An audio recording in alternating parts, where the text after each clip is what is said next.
Magluluto ako ng ukoy. Pangalawang beses ko na ito na magluto ng ukoy. Kasi mga bata, inuutosan ako magluto ulit kasi ubos na yung una kong niluto na pinapatinda ko. Pinapabenta ko dun sa sa bata na pamangkin namin. Ito, dami na. Pero, di ba iba yung klase ng flavor ng ukoy na ginagamit ko.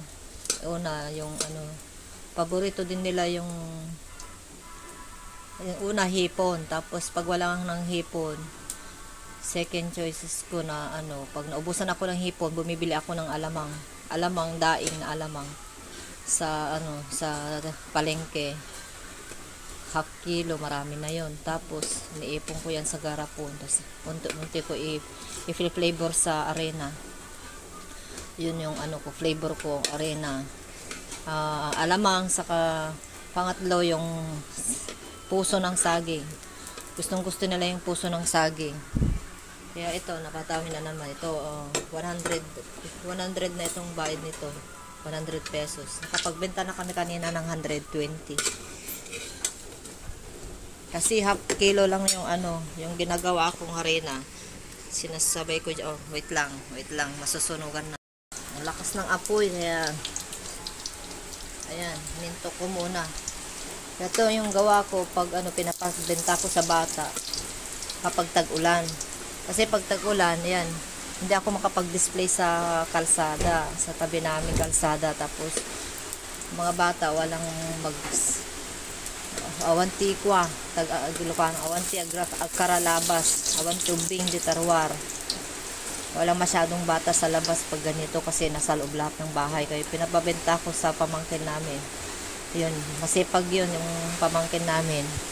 Kasi pag nakabenta siya ng 100 pesos, may 20 siya, 20% yung ginagawa ko sa kanya mula noon. Pag babalik-balik ako dito sa Pilipinas, galing ako abroad. Kung yung mga unang pamangkin na nag-asawa na, mga pamangkin ng asawa ko, yun, pinapabenta ko. Tapos mga bata na naman na sumunod, masipag pa mga yan.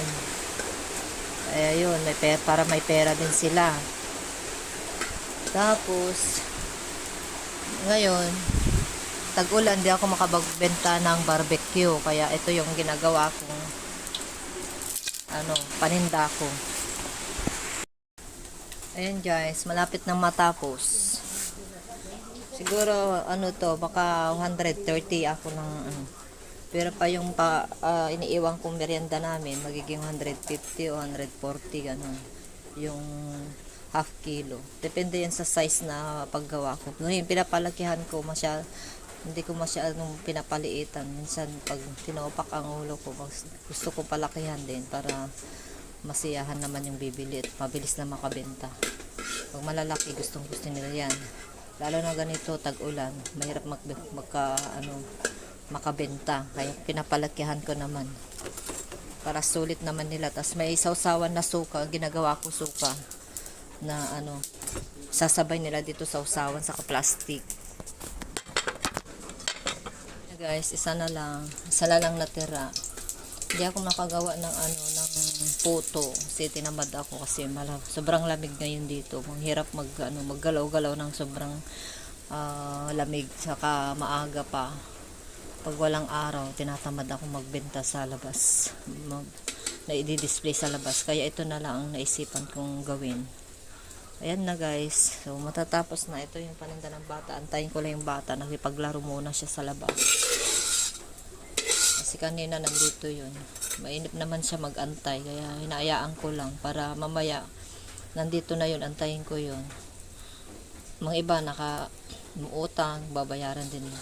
Mamaya nakapautang siya ng 30. Sabi ko, singilin niya lang yun. Saka ko siya bigyan ng pera.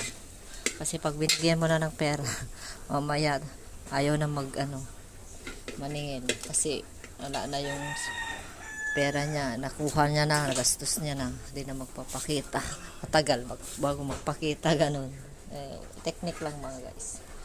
Ayan, sayang yung apoy, kaya magsasaing na ako guys. Salamat ulit.